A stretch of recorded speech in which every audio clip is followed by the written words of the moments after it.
headed out on a night out with my mate John, who owned the Sportsman at the time.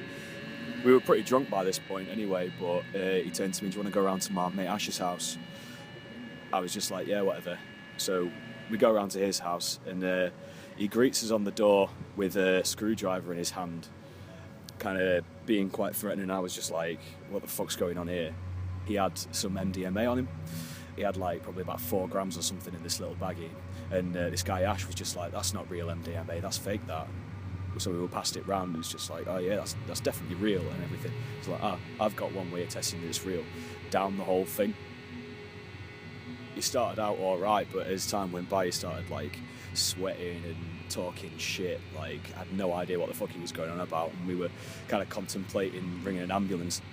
Then he started harking on and saying that he's going to induct us into the Church of the Spider Queen, that he needed to punish us so that we can be baptised and be worthy for, like, you know, being in the Church of the Holy Spider.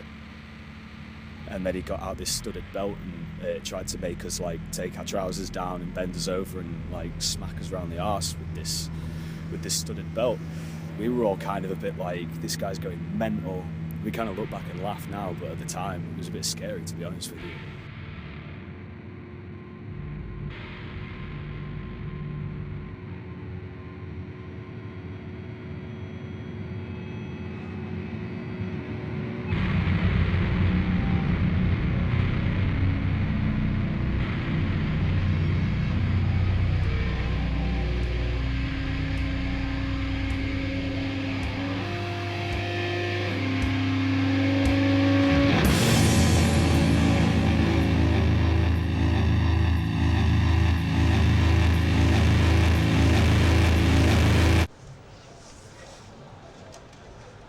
Doom's like fucking apocalypse.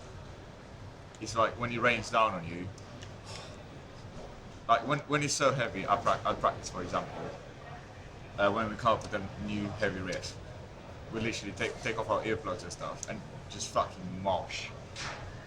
That's what Doom is. It's the pleasure inside that makes it. Like when I close my eyes playing a song, I see like fucking visuals. Like we've got this song about a fucking volcano. I close my eyes and I think about the volcano. I can see the volcano overflowing and fucking exploding. This box. That's all I've got to say.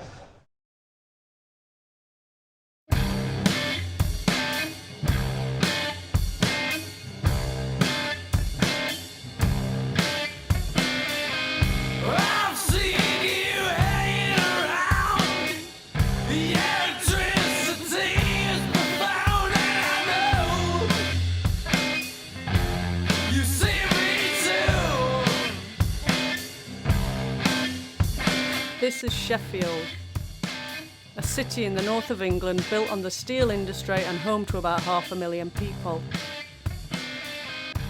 It's produced plenty of famous musicians and bands over the years.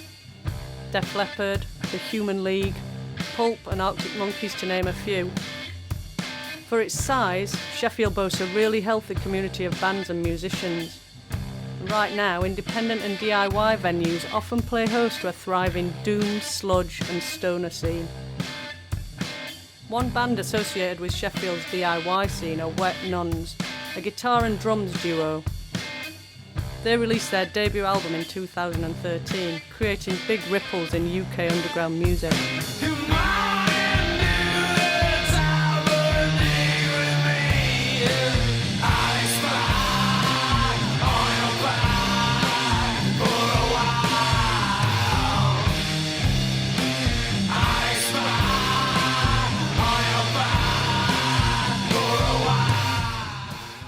To begin with, we were sort of just a blues band.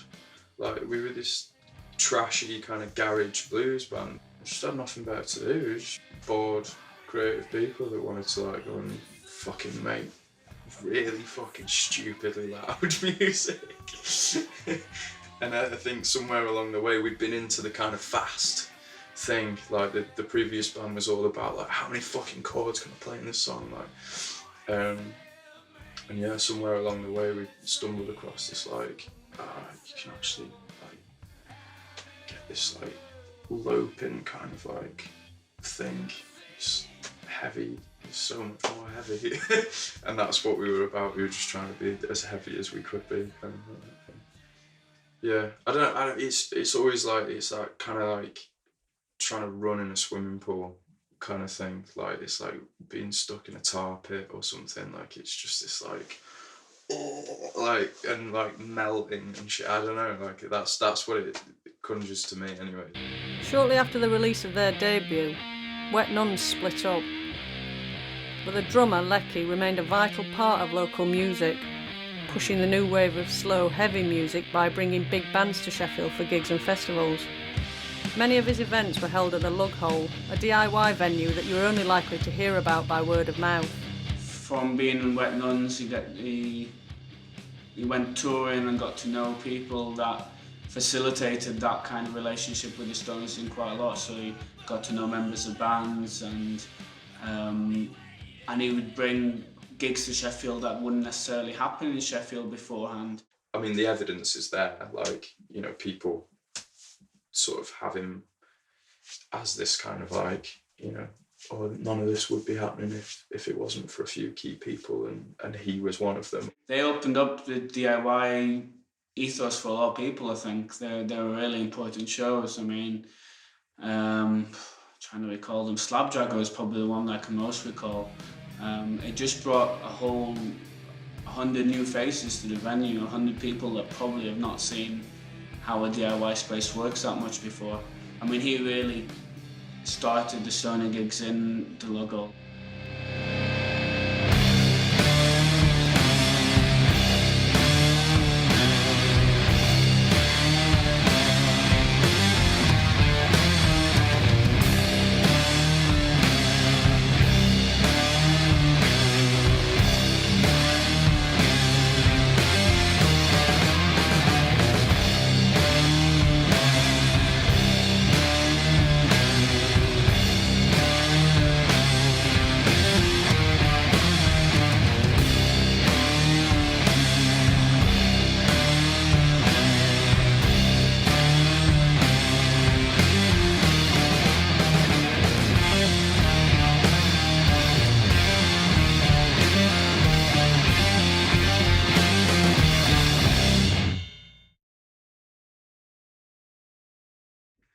This is the banner to Lecky from the rest in peace, from the Wet Nuns. He was a good friend of ourselves and punk. He did a lot of, I'd say, stoner gigs here prior to his passing. He was a very important part of the community, and we're very sorry that he's passed.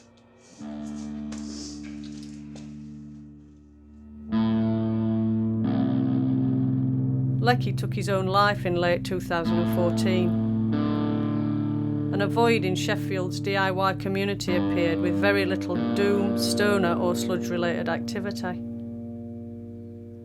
Fewer touring bands were stopping off in Sheffield, and the scene appeared to have gone dormant. But Lecky's strong character and DIY attitude had served as an inspiration to others, and it was only a matter of time before something filled this gap. But I'm also glad that since his passing, people have really picked it up as well and started to bring stoner gigs again to Sheffield, because we should be able to experience all kinds of music, really.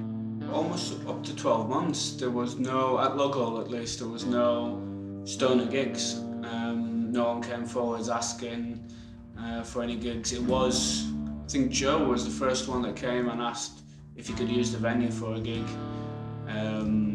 And we were a bit hesitant at first because he was a new person and we're always a bit wary of new people. But we gave him a chance and it worked out, and we're happy to have him. Joe was our route into Sheffield's doom, stoner and sludge community. He's the drummer in Kurokuma and one half of Holy Spider Promotions.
Spider are putting Sheffield on the map for heavy music again by bringing back touring bands that would have bypassed it before.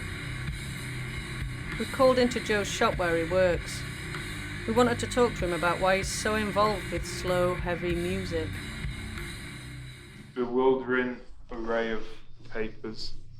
People don't normally know what to get because there's that many. It's actually a pipe.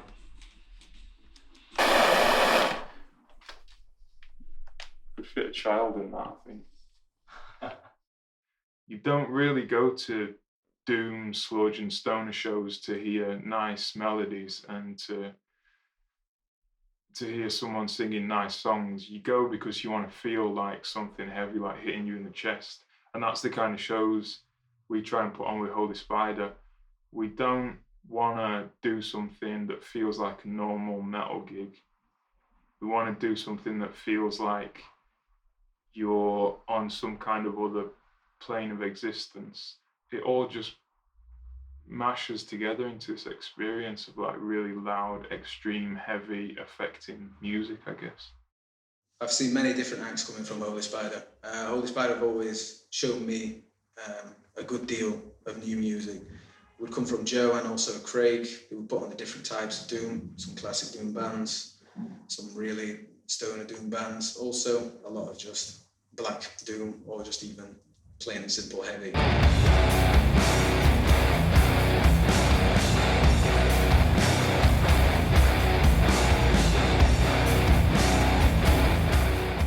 We also went to speak with Craig, Joe's partner in Holy Spider Promotions.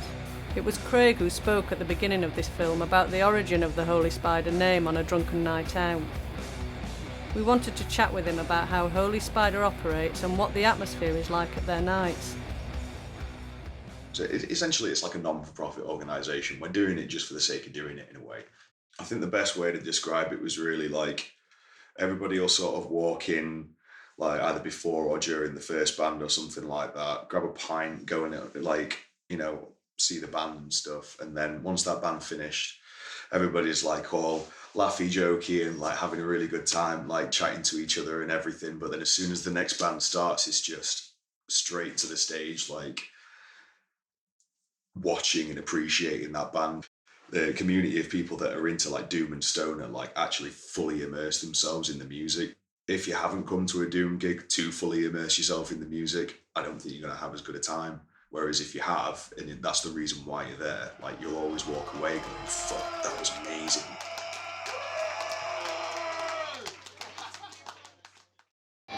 When we first got involved, the pair were working towards their biggest project yet, an all-day event in the summer called Dooomlines. The venue was to be West Street Ale House, a bar on one of the busiest streets in town. The all-dayer would run alongside Tramlines, a popular inner-city festival which takes over Sheffield's venues, pubs and parks for one weekend every year. We wanted to ask Joe what the motivation behind Dooomlines was and why it wasn't a part of the official festival.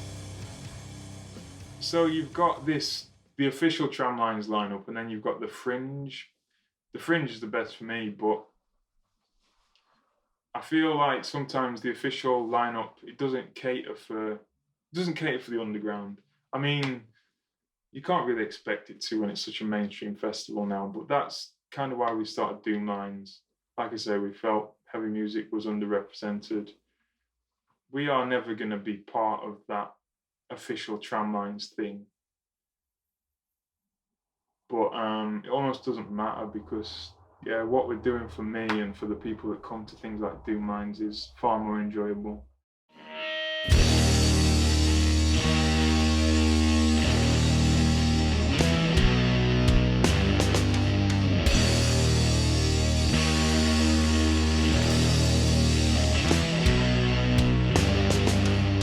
But before we go any further, let's clarify exactly what doom is.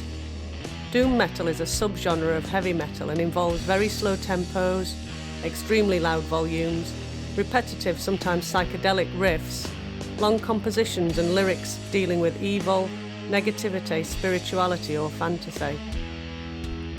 It's the musical equivalent of wading through thick black treacle and inspires a devoted community of fans.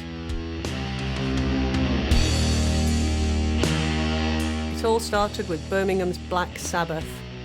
As well as being the forefathers of metal in general, they're specifically credited with setting the template for doom.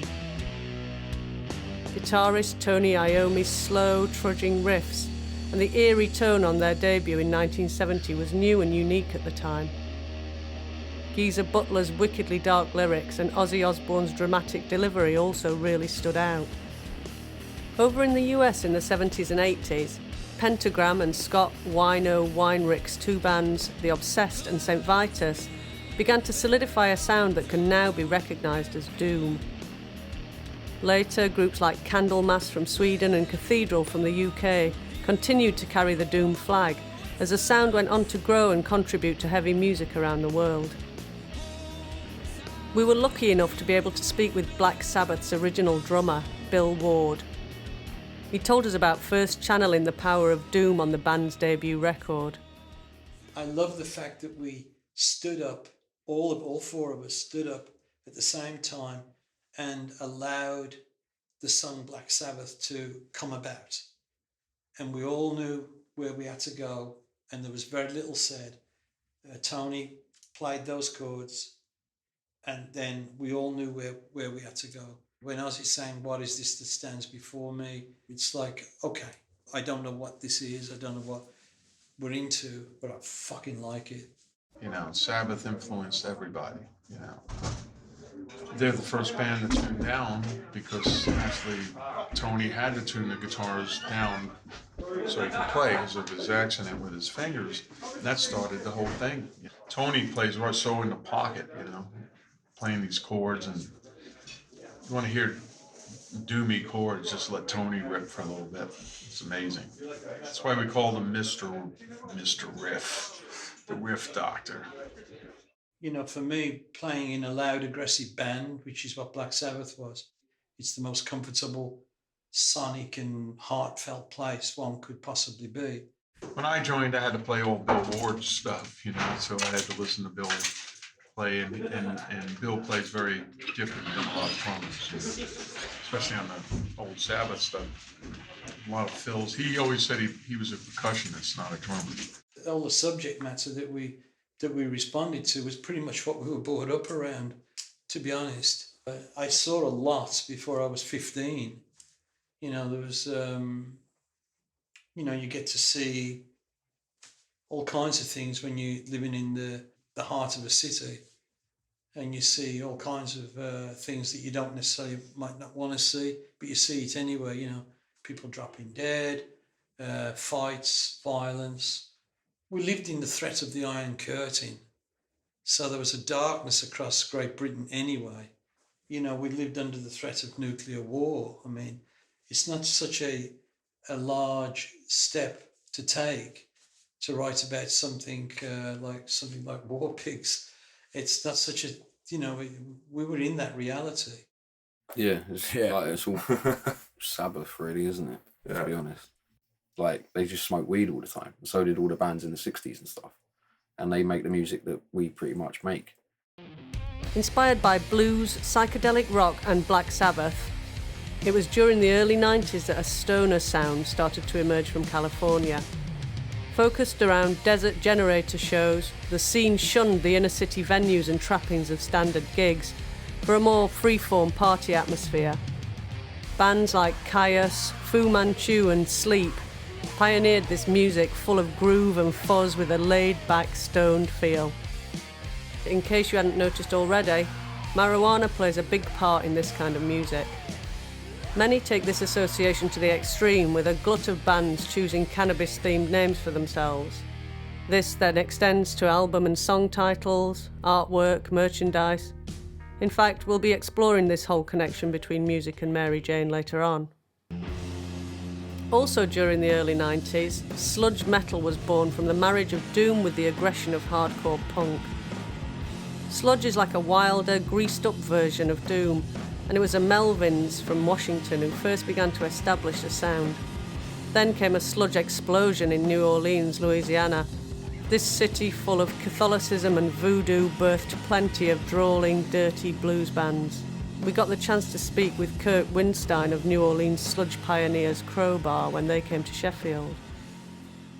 come from thrash backgrounds and all that kind of shit. And we were like, dude, we just want to do something completely different. We're burned out on it. We still love it, but we're burned out on it. Everybody's doing it. And we want to do something completely different.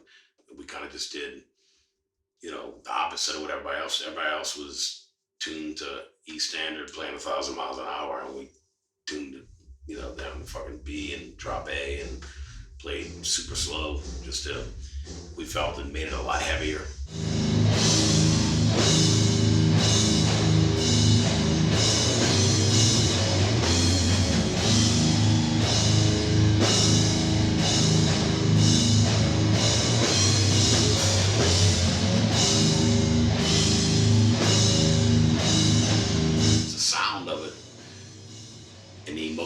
Of it, whether it's you know, aggression or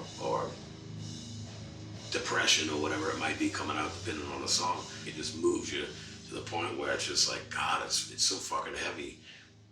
You know, it just, I don't know. There's no way to describe it. I love heavy music. And it's worth pointing out that the word doom is now something of an umbrella term. When people use it, they might also be referring to sludge and stoner, and the lines between these three subgenres are pretty blurry anyway. The bands in this film all fall into the broader category of doom in that they're slow, loud, droney or psychedelic.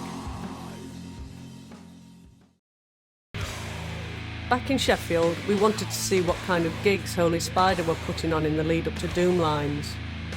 This next one was taking place at the Washington, a traditional pub in the city centre, popular with Sheffield's alternative crowd as well as Friday night drinkers.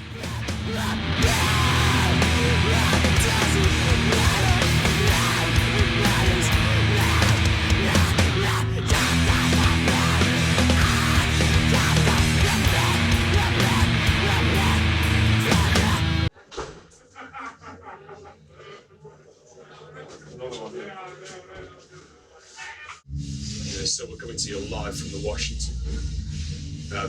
In the glamorous store club. Yeah, this is the band area right here. I've never seen so many amps on one tiny little stage. Like, these guys are fucking destroying all the way through. You can't see the drummer. You can see his head. Yeah, the sound is good. It's a small room, so everything's just boxed in.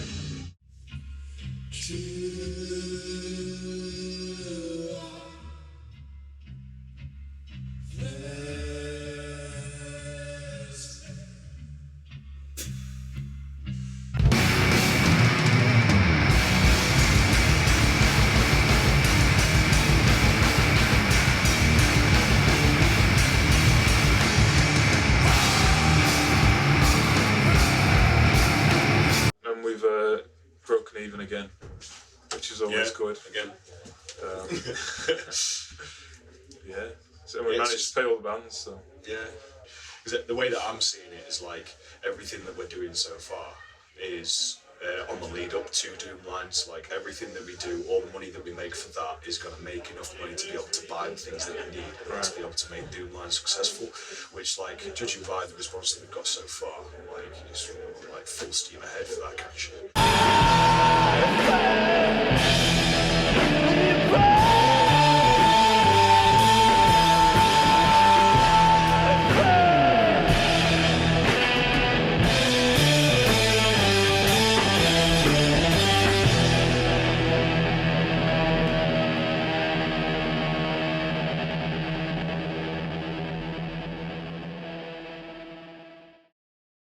Back at the shop, we asked Joe what it was that first inspired him to get into doom and sludge.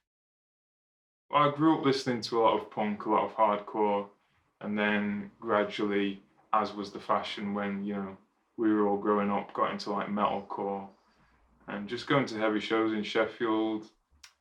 I guess I started smoking a load of weed and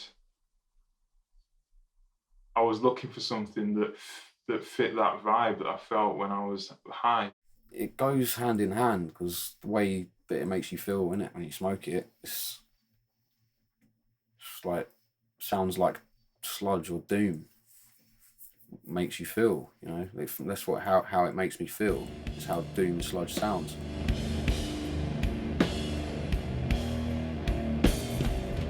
yeah, the two things do just seem to go hand in hand, really. When you take a hit and you put on your favourite album, it sounds way better, and it becomes like this fantasy world that kind of you just get sucked into. You'll probably find that there are a lot of people that do smoke weed that will be into that kind of music, because it's quite good to just have a spliff, sit back and just concentrate on it, because there's a lot to concentrate on. I was always kind of irritated by the term stoner rock. I think it's sad when any kind of form of creative expression becomes just about the drugs that people are into it and are making it, they're taking like anything, like be it fucking Coleridge, like poetry. I think it's sad that like everyone just looks at Coleridge and thinks he's a fucking opium addict. That said, like, you know, it's pretty cool to smoke weed and listen to slow heavy music. Like they sit well together. When I was with Down, you know, we all at the time, you know, drank pretty heavily, and I didn't smoke at the time. You know, I had already quit, but you know, a lot of the guys did smoke weed. So, you know, we were very creative, sitting in a circle together with pretty good buzz, you know, and coming up with shit that ended up being great. Down was much more of a collaboration and a jam session type thing. So we jammed from, you know, fucking in the afternoon until whenever, 2 o'clock in the fucking morning or something. And by then everybody was pretty tanked or high, whatever it might be, you know, but we were able to come up with some great music doing it that way. Pretty early on, I tried to curtail my drinking to just having a few drinks during the day and then getting totally pissed after the gig. So I tried not to bring it onto the stage too much, but it went on the stage for a while, and so did the LSD and a few other things, a lot of cocaine. But I found no real solutions or real enjoyment and real in playing that way on stage. I was realizing that I could have easily fucked everything up, you know. It's interesting to talk about the phenomena of using LSD while you're playing in front of 25, 30,000 people. But at the same time, in hindsight, which I've had plenty of time to look at that, I was taking huge risks with not only my performance, but with the entire performance. And I really recognized how foolish that was. It's just like, I liked, you know, in comparison to how I am today, in the way that I like to play drums and the way that I like to be on stage, you know, it's just like, I guess that was something that I went through. I was never really into the whole listening to music and smoking weed. It doesn't affect me nicely at all. But music and the musicians seem to be able to bring through that feeling that they possess when they are maybe under an influence, and they can actually channel it into the music, effectively giving the listener that kind of same feeling too. I think it totally has influenced the monotony kind of vibe, the repetitious vibe of this kind of music. Like, if weed wasn't around, people would just kind of end the riff. They'll just end it. We're like, oh, we've played it 4 times, let's end it. Instead of like, no, I'm so stoned, man, play it another 16 times.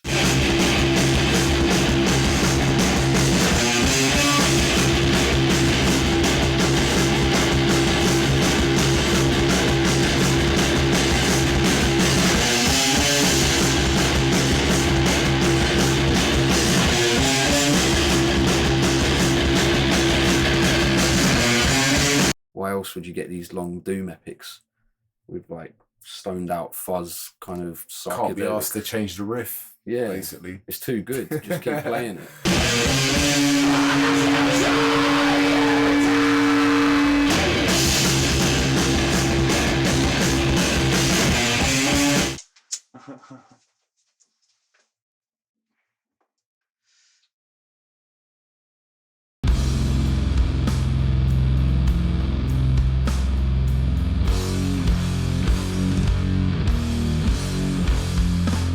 One of UK Doom's biggest bands right now is Conan from Liverpool.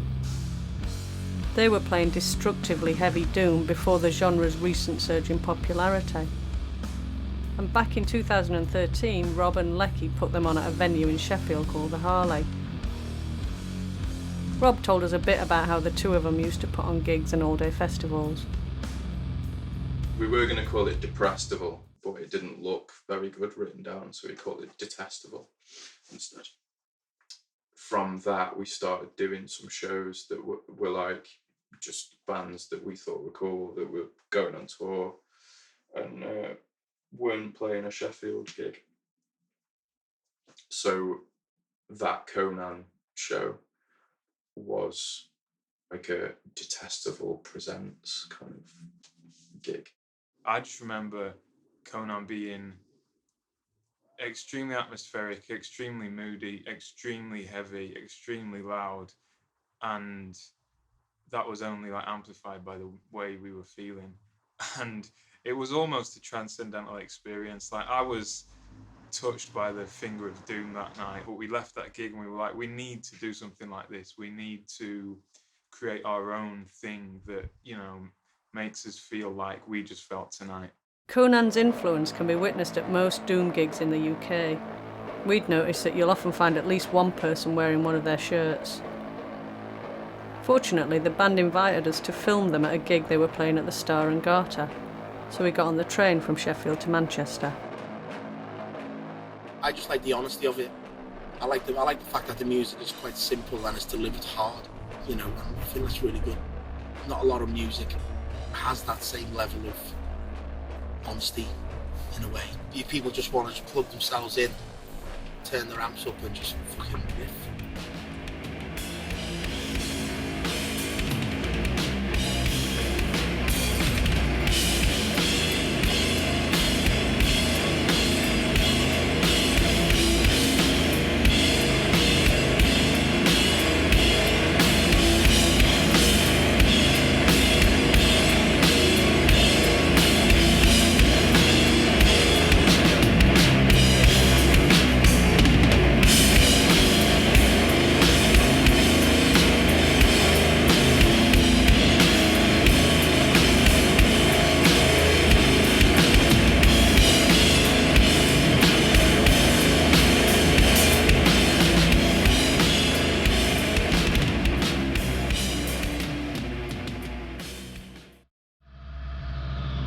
Chris and John from Conan run Skyhammer, a studio in Cheshire where plenty of UK doom bands have been recording recently.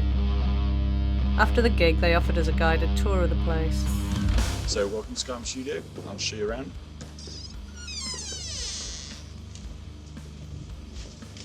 So the live room's through here. Use the double doors. This is where all the noisy stuff happens. I'll show you into the control room.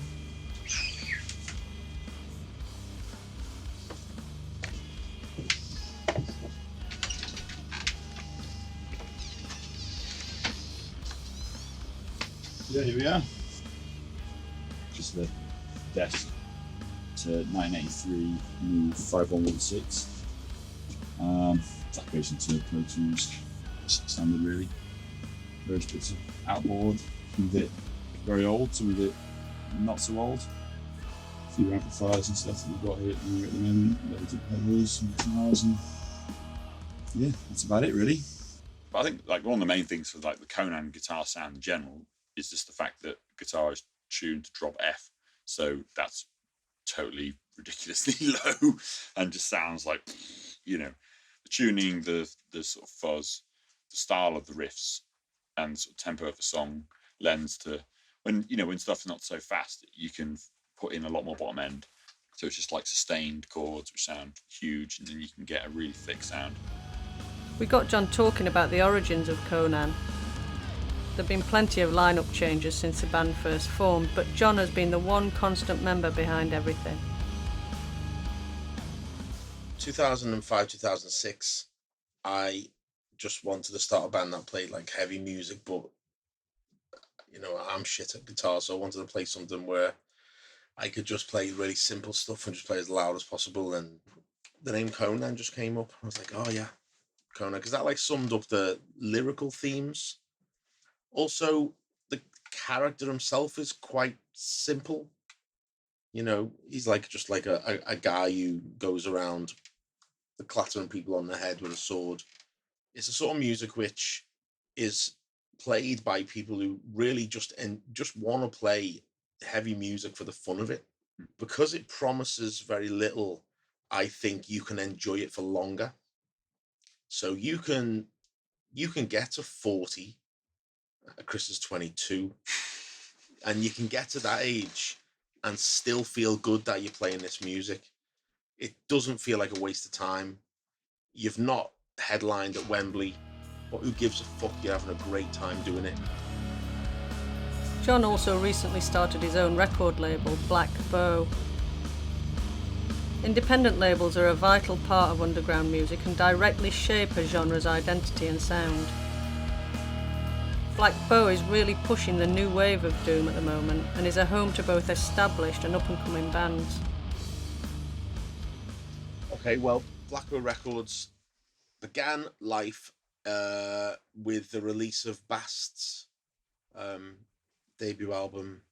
Didn't really have any plans to start a label up. But then when I heard that record, and I thought, and they didn't have a label at the time, and I thought, wow, well, why don't I just put the record out then? So I put their release on my credit card, paid for the pressing of the album. It went really well. I had to repress it. I was like, oh, this is awesome. I'm now a label owner. You know, like, oh, this is cool as fuck. Over time, it snowballed, you know, like I'm releasing quite a lot of music in all different formats. And for me, it's just really enjoyable to put music out for other bands. And most of the 99% of the bands that I've put out I've recorded their music here with Chris. So it is an advert for the studio as well.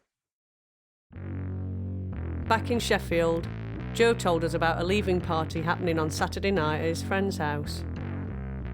It wasn't a Holy Spider show, but we went along to film anyway and discovered another aspect of Sheffield's music scene. Parties in cellars.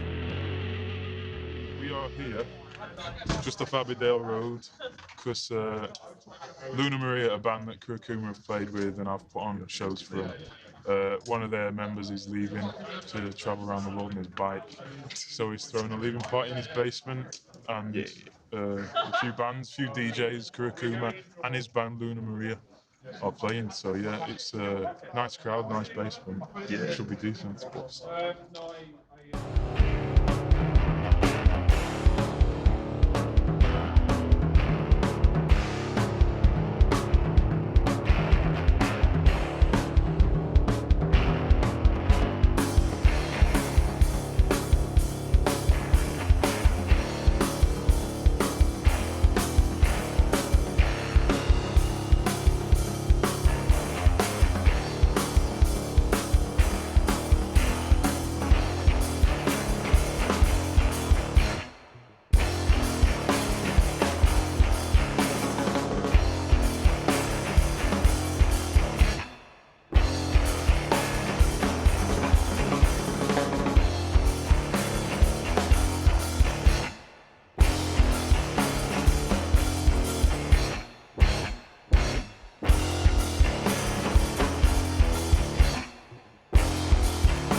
cost £45 to rent. I'm gonna pass this round if anybody feels like putting in a quid or two. If everybody in here put in a quid, then we'd be fine, so there it goes. Yeah! Roger!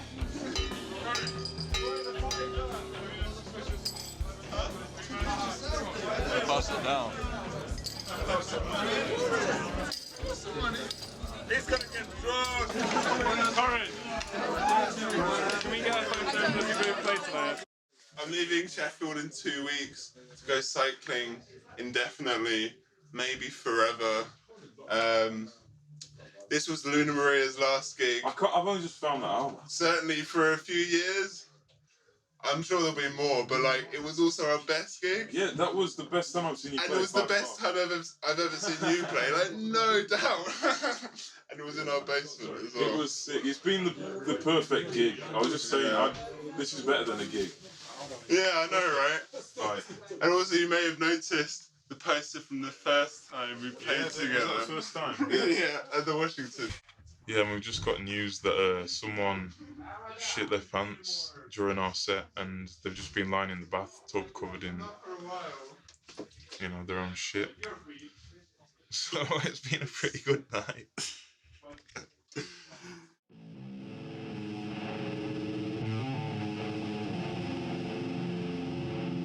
But the good times can't last forever. Everything seemed to be on track for Dooomlines, but with only a month to go, out of nowhere, Holy Spider received some terrible news that threw the whole event into jeopardy. Just yesterday found out from Craig, I don't know all the ins and outs, but the venue that we were going to be putting Dooomlines on at has wiped us off the calendar and just said, no, you can't do it here anymore. All I know apart from that is that it's kind of been taken over by a new set of people, and they have their own ideas about what they want to do at Tramlines, and it doesn't involve us. It's just very galling because I feel like the city centre gets overrun with the same bands and the same type of music, and people who like this kind of music don't have anything to go to, really. They didn't. We set up Holy Spider, or I did. We had, our Dooomlines last year, and it was meant to be a heavy alternative to Tramlines. It is DIY. It's meant to do something different. And in the way that Doom pushes the envelope in how extreme it is, I wanted to do that a bit more and just not provoke, but just not be scared about, we're putting on this kind of music and yeah, people like it. I didn't want it to necessarily be on the fringes, but it's just the way it goes. It just has to be. We wanted to find out why Holy Spider was having such trouble putting on a heavy all-dayer during a citywide festival meant to celebrate music. We spoke to Dan, a local sound engineer and in-house promoter from another venue in town. Tramlines is especially funny. I got approached by a promoter asking if he could put on a metal day on Sunday. And I'd have loved to, because they put on a lot of shows at my venue and they do draw a bigger crowd than most of the gigs, to be honest. You took on a guaranteed 50 plus people. However, with it being Tramlines, the bar's going to be full. We don't necessarily need the music to bring people in, so it's more about trying to not scare off the people that have come in. They'd rather say keep it safe, have something a bit easier to listen to and all this that isn't going to scare off the punters, rather than take a risk and put on something a bit heavier and louder, which is going to scare away all the fair weather people and the neutrals and all of that. It's kind of always been like the black sheep of the music world, like just like punk and metal in general. But I think that means like the DIY scene surrounding it is even stronger, because people know if they don't keep it alive, like no one else will. It seemed that alternative music venues in Sheffield were constantly up against uncertainty and financial instability. We'd been hearing about a lot of venue closures or venues changing hands, and this leads to an ever-shifting playing field for promoters and bands. Fortunately, DIY venues seem to be picking up a lot of the slack. These are collectively run spaces that work around the law and fall somewhere in between a practice space and gig venue. The Lug Hole, where we attended our first Holy Spider gig, is one example. But even DIY spaces are far from safe. We went to speak with Tie-Dye Tapes to find out about how citywide redevelopment has forced them out of a home. This space, Tie-Dye Tapes, is getting knocked down to make way for flats. We've had troubles in the past with, probably quite rightly, our neighbours, residential neighbours, complaining about the noise. Occasional kind of police turning up here and coming in and searching the place and things like that. I think those kind of things will become more prevalent in Sheffield as it becomes more residential. And I think that will, hopefully it won't, but it could prove to be a bit of a problem for the log hole who are just down the road. Go upstairs and see what's going on. Got a couple of practice rooms out here. This is the cleanest they've been in ages. You can see set lists on the wall, on the bands. We've got another practice room.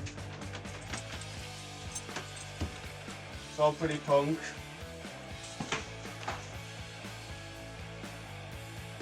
This is the waiting area / non-smoking room.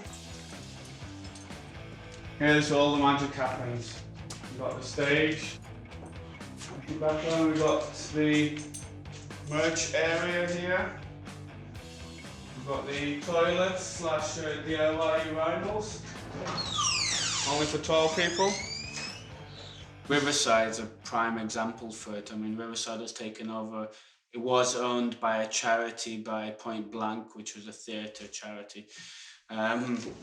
But it then got bought out by the Forum Company, and since then they've eliminated any kind of live music because food makes more money. When you're making that kind of comparison, when you're thinking that kind of mind frame, when what's motivating you is the financial bottom line, there's no point trying to work with those people at all or trying to do gigs even with those people. I'm part of probably about a 10-member group that puts on gigs here. We will ask that gig prices are no more than £10. We will say that you can bring your own beer. So we try and promote an affordable culture of music for young people, old people, middle-aged people like me in the 30s, I say. So we try and make an accessible space.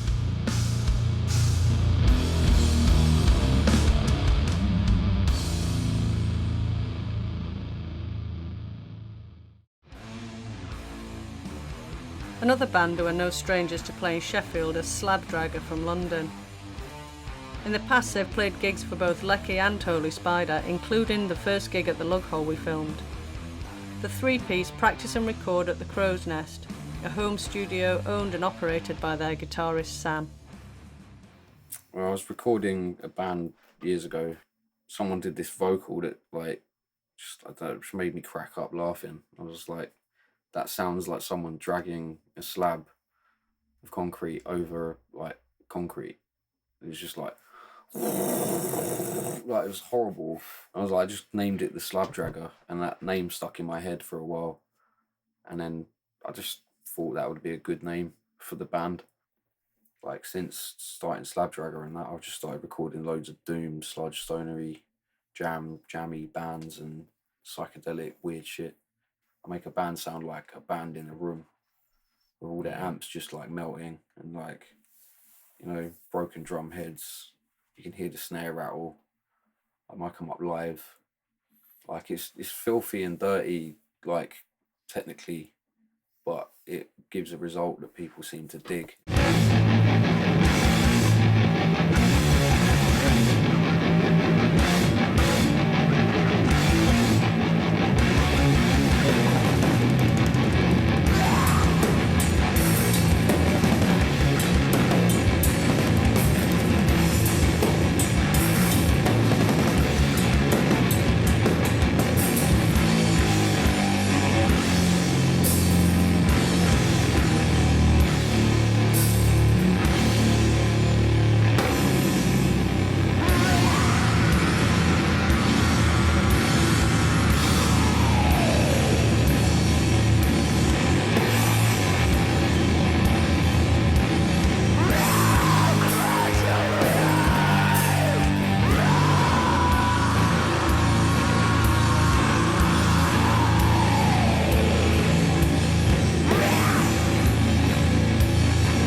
it's a kind of a broad thing, doom or stoner or whatever it is, that draws from so many different influences. So you get some bands that are, really crusty, and some that are more psychedelic and more proggy bands and stuff, and you end up with this whole like wealth of different stuff and different influences.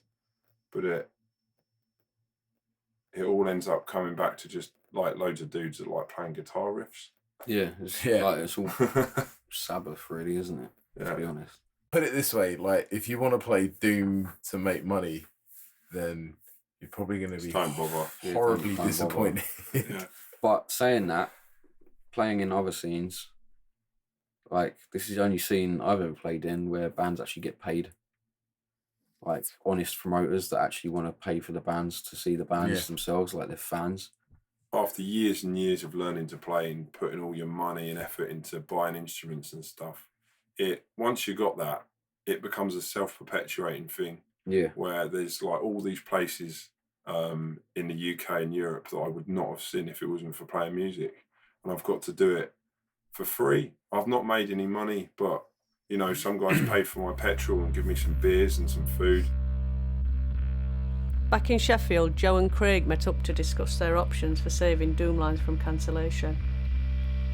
They did well to hide it, but we knew that this was a pretty stressful situation for them both. Basically, the options that we do have are the auction seems like the best option because it's the best location that we can get. Pros are it's free. He can help us with PA hire. He doesn't mind giving up his venue for that because it's something that will be good for the shop. And the only condition is we just take the door charge off a little bit earlier than we normally would. Cons are the space isn't really that big. There's not really anywhere to put any of the gear, and there's definitely no sort of green room for the bands to hang out and stuff. Green room isn't an issue for Green this room, one. not necessarily. It's just a location thing, man. Like that's why It needs to be because central. People are going to come and go. If they want to go to another band at a different time, and then they want to come back towards that's what's going to happen. It's a better location for it, definitely. It ticks pretty much all the boxes. Yeah.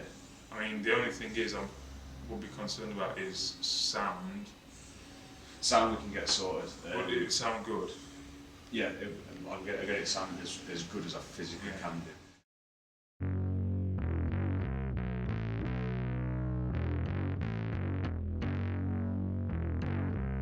As soon as the new venue was set, Craig and Joe jumped online to spread the word. The internet is a vital tool when it comes to being a band or promoter in the 21st century, especially for underground music. One person who recognises this is Kes Whelan from Terrorizer.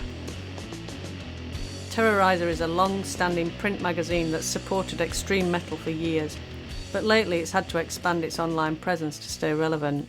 Terrorizer is a metal magazine that's been around for years and years. Like I used to read it as a kid when I was first getting into metal, and it's still soldiering on.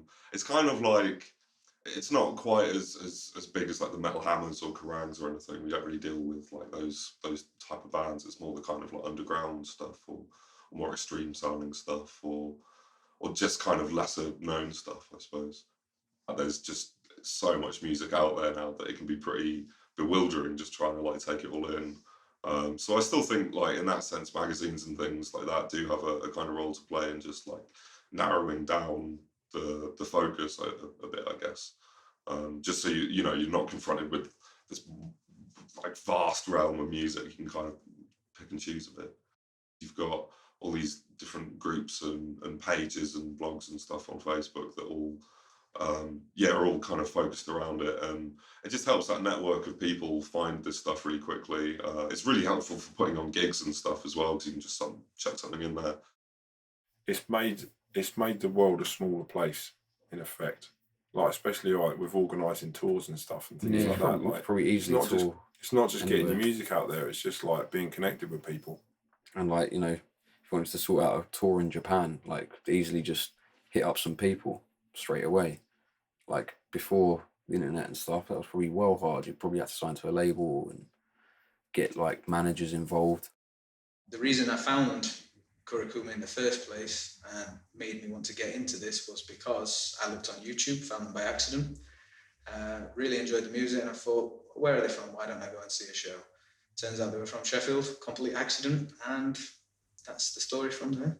I hear a lot of arguments to say that like the internet is killing live music because people can get what they want on demand and they don't go out and check out new bands. I think more than anything, like it creates a platform so people don't need big labels and they don't need massive amounts of money to get their music out there. They can just put it online and, you know, hope that, you know, their mates will listen to it and then they can show it to more people from there. It's kind of like the music is the thing everyone just gets for free, and then they fund the other parts of it that allow people to make the music, which in a way is kind of a shame, but then in another way that's really cool because it means, you know, everyone kind of has access to the music and everyone can, you know, like take part in the main thing, like the big important thing.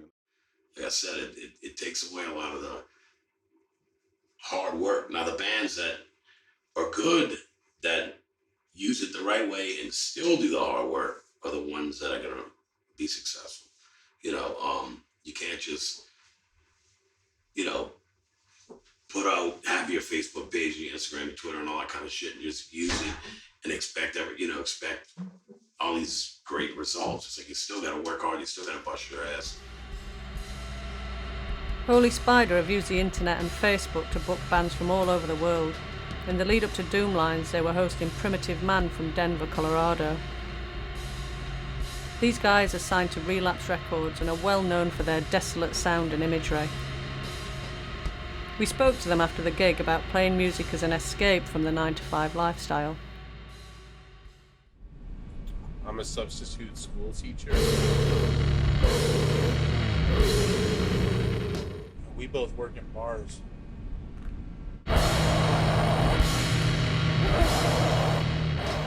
We make a shit ton of money. No, I'm just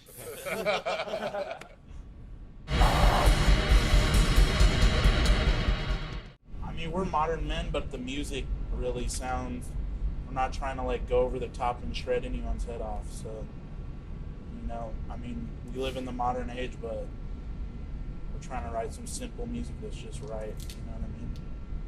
Not trying to overthink things. No smokes and bells and all that shit. It's just fucking three dudes. We kind of sacrifice having a society standard successful life to, you know, play music together and really do art. For me personally, like I never really questioned it, I guess. I just always wanted to play like the heaviest, hardest music that I could possibly play, and I would play with whoever I could at the time, but this is the first time that I felt like I finally had reached what I really wanted to do.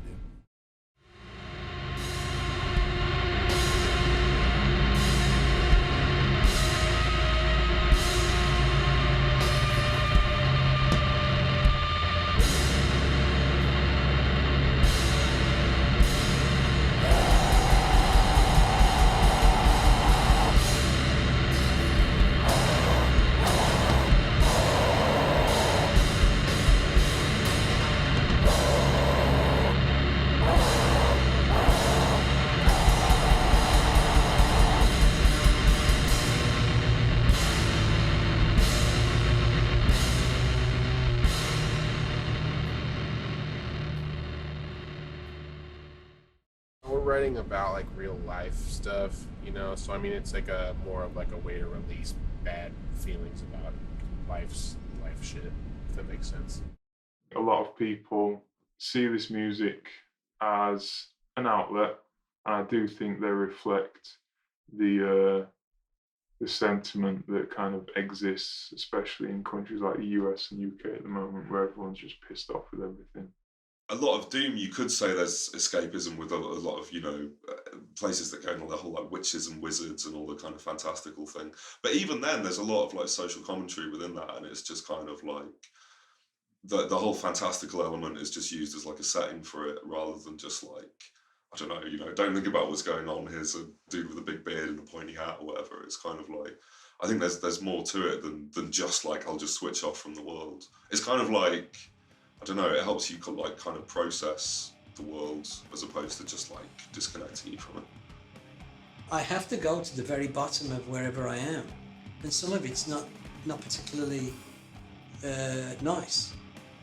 But I have to go to the bottom of it, drag it all out, and put it on a piece of vinyl or a CD.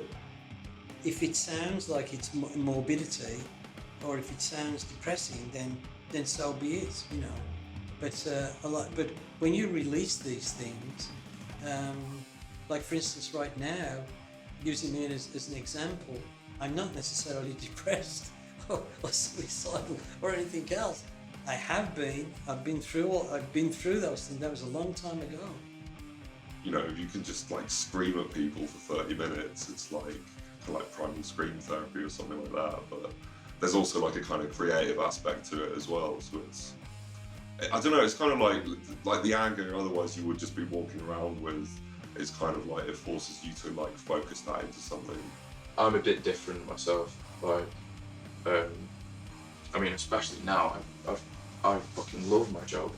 Like, but I still come home and listen to heavy shit all the time. Like, but I'm not trying to escape anything really through it. Like, I just like the tunes. But certain tunes, like the ones that are kind of like expansive, the ones you can kind of like, they're the ones where you can actually like think about stuff almost. Like they're the more cathartic ones, I think. The really long, droned out sludges. Anything that's kind of deliberate and meditative and kind of really sucks you in. Just being able to switch off from your own thoughts, I think, will be helpful for that. It's music definitely. I mean, you just don't have any space in your brain to think about your problems as well when you're getting hit by a wall of, just horrendous noise. You're just totally in the moment at that point. You're forced to be. That's all that matters. Your head's just full of, hugeness. I mean, if escapism is what it's about, then it's, you'd be hard pressed to find music you can escape into more than this kind of stuff. Yeah. I think, like the fact that there's like a droning thing and so much of music which is quite like mantra, like inducing that sort of stuff, obviously has come through and, and probably resonates with people when they listen to the sort of music that we play and other bands, of our peers and that sort of stuff. It's the trance thing, man. Just sending you into trance, monotony and repetition. Yeah, kind of being overpowered and guided by something. At the same some time. weird force that these notes are making. It's just hypnotic. That's what it's there for, like for whatever level you want to get into it.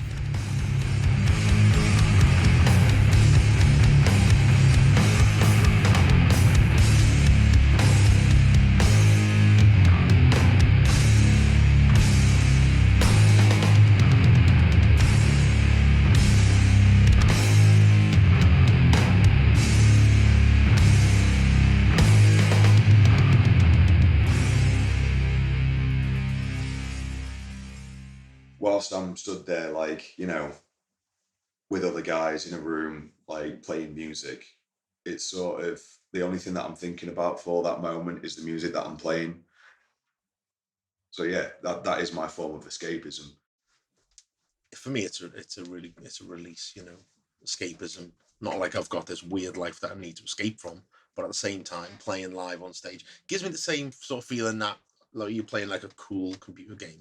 But doing a live gig for me was, I needed, the same way the audience, whatever they needed to get from it, I needed to get from it as well. And I need to thrash and to play and to get everything out of me, and reach that place of satisfaction on the inside. I like to come off the stage wasted, so it's very sexual actually. So it's like, it's the same thing that we have to do when we have to get together and have sex or whatever.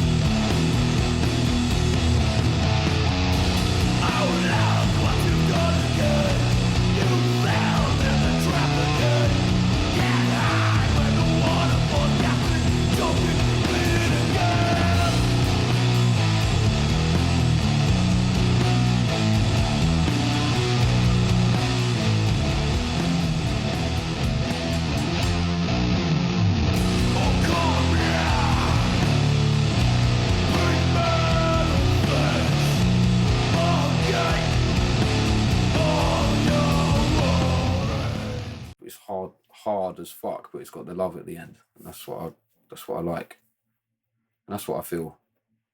So I feel angry, but I'm like loving it. Positive anger. Yeah, exactly that. Yeah. That's it. Exactly.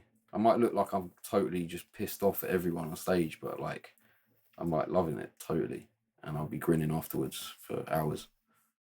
See, from me, like lyrically, a lot of people at first listen. They hear the music. They might look at a song title. They might hear a few lines, and they think it's negative and whatnot. But lyrically, I really write positive lyrics. The subject matter might be dark. It might be about,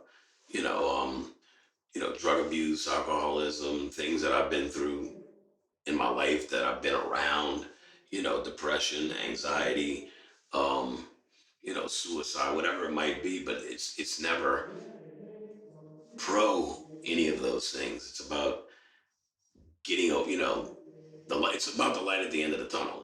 For me personally, I was motivated by not letting my own personal situation take over, not letting it bog me down, and I thought, well, okay, I've got to deal with all this shit. At least the thing I can do is write some music and try and find happiness in that, and then let the rest of my life kind of work its way out, over time, and it definitely was able to bridge that gap between feeling shit and feeling okay again. Music's always been there and has always helped me to do that. And that is like something that really kind of plagues youth culture, I think, is fashionable detachment.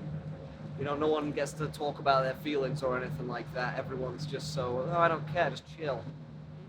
There's something in heavy music which is, like you get people who are more, like you say, wear their heart in their sleeves, and in the lyrics it's like, there's some very serious stuff going on. I think that's great, Bands like us and bands in our genre and the whole 9 yards, we write and speak about reality, and a lot of people are scared of reality because the truth hurts.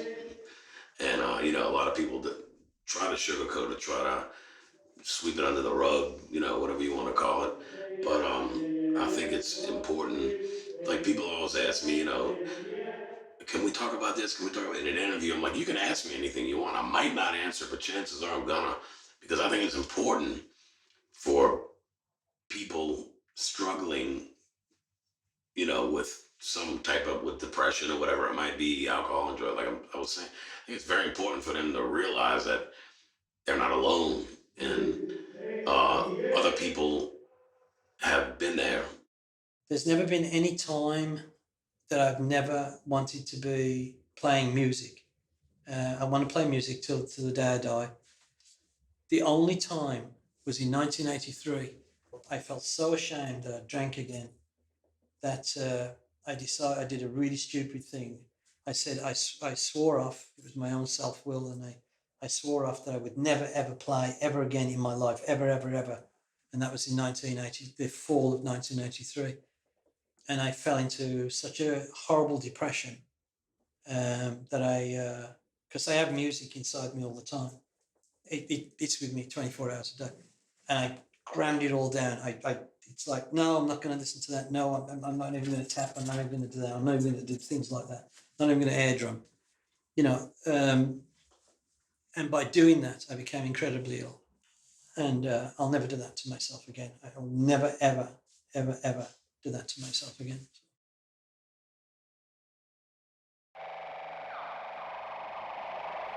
Finally, the weekend music fans in South Yorkshire had been waiting for was here. Tramlines Festival. The Yorkshireman had stepped in at the last minute, and all of Holy Spider's planning was about to be put to the test. We navigated our way through the city centre crowds to this humble pub where Joe, Craig and all the other bands were setting up and hoping that the day would turn out to be a success.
like the camaraderie of it. Yeah.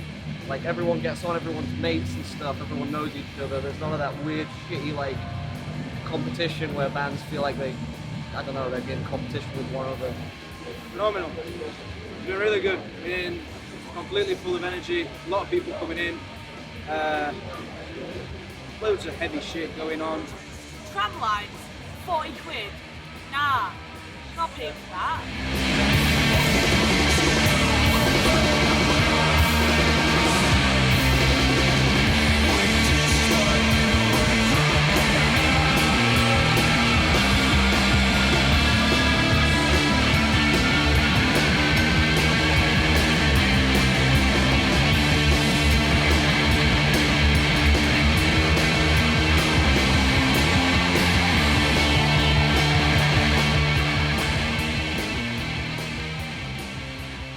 It's a huge part of like these scenes everywhere, like even back from where I live. You just got to make your own scene. You've got to make it happen. If you don't, there's not a scene. Tough. You can't do anything about it. That's what music's supposed to do. It's supposed to go wherever it's supposed to. It's pretty simple, you know. So I find no fault or find no judgment. You know, I'll leave that to somebody else who's more righteous. As far as I'm concerned, metal's fucking metal. That's that.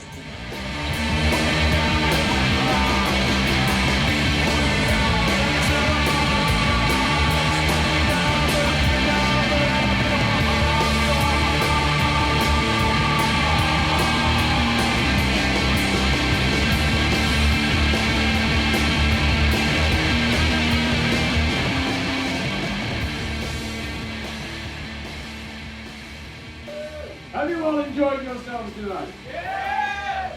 Don't forget, Dooomlines has been brought to you by none other than Holy Spider Promotions. Big massive shout out to my man Joe! This entire thing has been organised between a collective of people doing this for absolutely free. I want to give a big shout out to my man John behind the bar for helping us to move this gig down here after West Street Ale House decided that they didn't want the devil's music on their swing.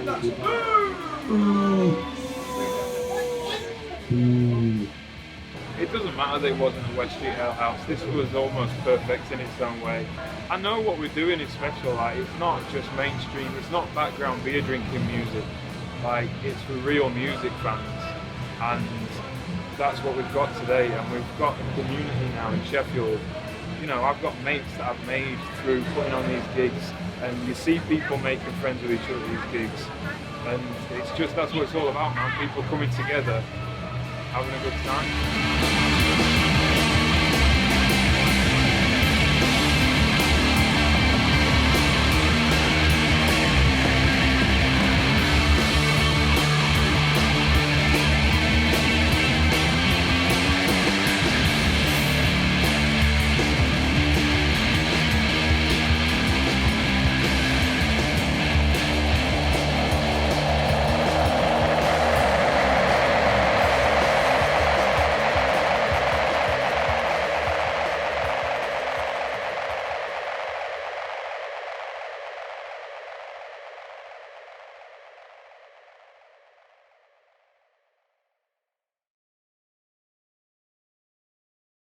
So I guess it's been 8 months since Dooomlines, the second Dooomlines, and yeah, it was a great day looking back now.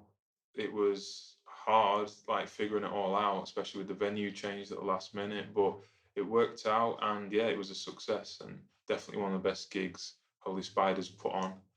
And I guess people are expecting it now, expecting there to be a third one. And yeah, hopefully it'll be even bigger and better than the previous ones. I'm not really doing too many other Holy Spider shows because Kurakuma's really taken off. But as I take a step back, it has worked out really well because Terry, who's you know, been coming to our shows for a while and helping out in his own way, he really wants to get into putting shows on. So yeah, we're bringing him into the Holy Spider fold, and hopefully he'll be able to do some good things in Sheffield. I am excited to put something on where at least even one person came up to me and said, that was great. I really enjoyed myself. It would just make me elated. I would just be over the moon. And to be able to bring somebody happiness like that, much like what many promoters have done for me, maybe Joe or Holy Spider, it does seem that Joe does believe in me, and I do like that. But effectively, I'm now part of the business, you could say. It's a hobby that becomes like a part of your life that you have to do. Yeah. You have to do it. It's not Well, like... yeah, but you have, it's like a need. Like, in a need, yes. Innit? Yeah. It's like hobbies are like the passing thing, innit? You just like put it down, pick it up again, whatever. Yeah. This is different. It changes, like, once you get past that level, it changes from a hobby to like a... lifestyle. A lifestyle, man. Lifestyle, yeah. Totally.